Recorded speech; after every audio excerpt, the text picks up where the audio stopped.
Nigeria has seen a spate of school kidnappings.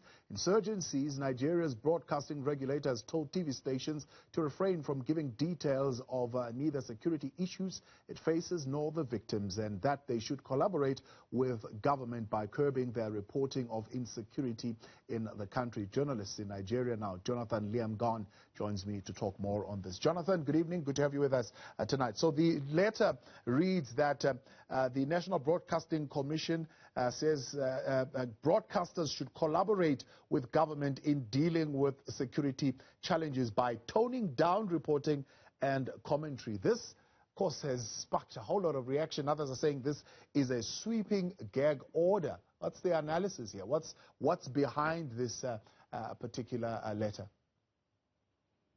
Well, exactly what you have there is what did happen. I saw a copy of that letter myself. I was actually in receipt of one of those. And I think for me, the analysis there is it's a complete failure of the regulator to understand the dynamics of deploying great public relations strategy in putting out communication. Because when you go further and read the details of the letter, in no point did it explicitly say that it was going into a censorship. Of course, no one who does censorship says they're going into a censorship. However, looking at the letter, the spirit of the letter, some analysts argue that there is some part of it that they've tried to explain, that the regulator, which is the Broadcasting Commission, has tried to explain is, look, when some of the security issues that come out are issues of kidnappings, and people, you know, in today's age and time when everyone is a correspondent via social media, when people get kidnapped, you get to hear reporting of even the intricate details of conversations happening between those who are the kidnappers and the people who are seeking to raise ransom fees.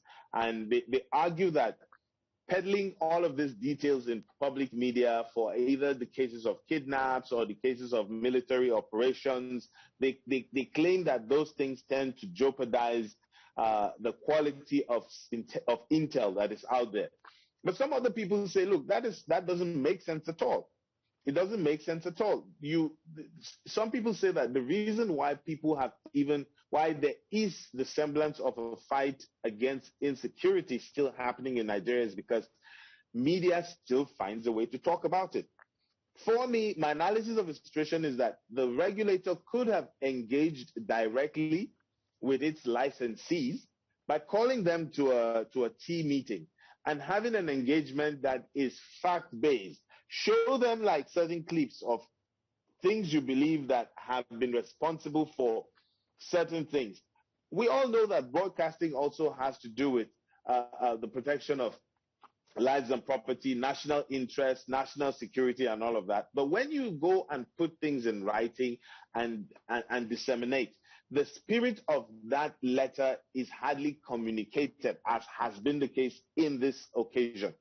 And definitely that's been able to fuel the position and the perception that it is wanting to gag. And don't forget, this same regulator does have a recent history of reactions by citizens who believe that at any point in time that any broadcaster tries to say things that seem critical of government, we've seen people receive fines. We've seen stations even being shut down. They had to get court orders to get them back open.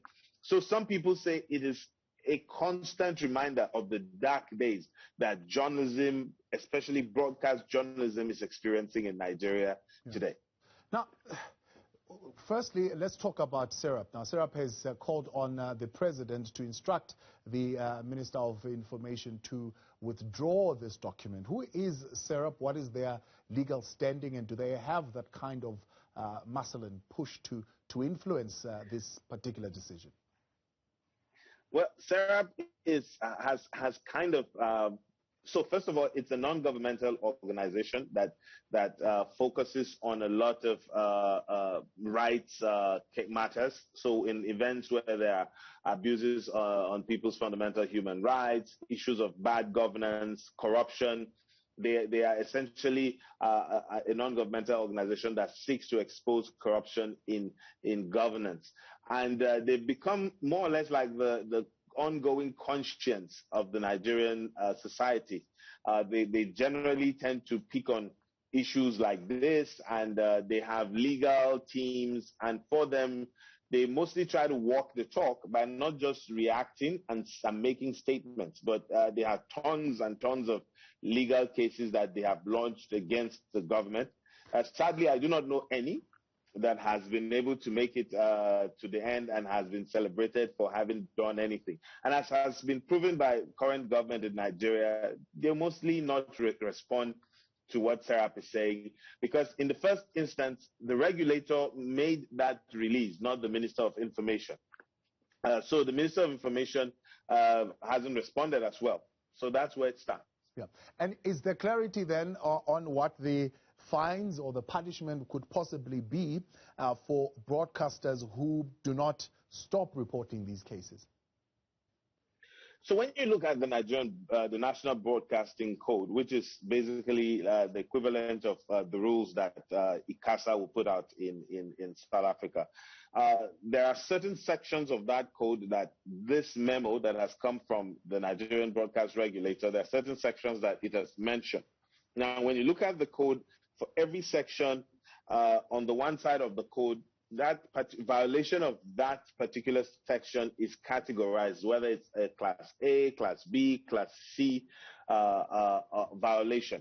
So depending on how the regulator interprets your breach of that section, which you would agree in many African states, the interpretation of flaunting a section of the code is mostly left along vague lines, so that it is subject to the interpretation of the regulator as against being in clear black and white manner. So the violation is what determines how much you would pay. Mostly the penalties range from a clampdown on your station, totally shutting you down, to things like having you pay the equivalent of like 5 million naira, and it goes on in categories as such. Yeah. And of course, this vagueness also extends to the definition of what glamorizing divisive rhetoric and security issues would be. Is there a common understanding of what that is? Thabo, I think if I had an absolute answer to that question, I would be a billionaire, because it's a $1 billion question. But it's essentially trying to shift the focus of things, if you ask me. Security matters are matters of state. It is the state's role to ensure that security is guaranteed to all and sundry without any excuses, to begin to turn over that responsibility, or to want to blame broadcasters or to blame journalists whose primary role is to expose things in the society without fear or favor, without pandering to anyone. Because if you pander to government's position today saying you are compromising security, what happens tomorrow when that is only the whims of some state official?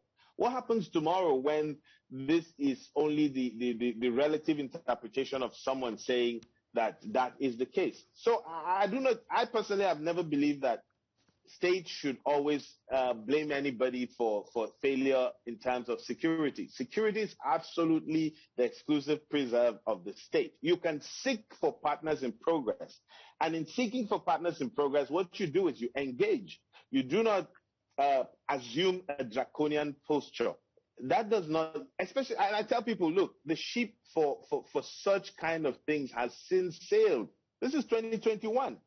You cannot, if you tell regular broadcasters not to put this out, are you going to tell people in different social and digital media platforms also not to put it out? You do not have oversight over them. And even if you did on the people in your country, you do not have oversight on people who are in some other countries. So I do not think trying to manage information is the way. The focus is security needs to be worked on.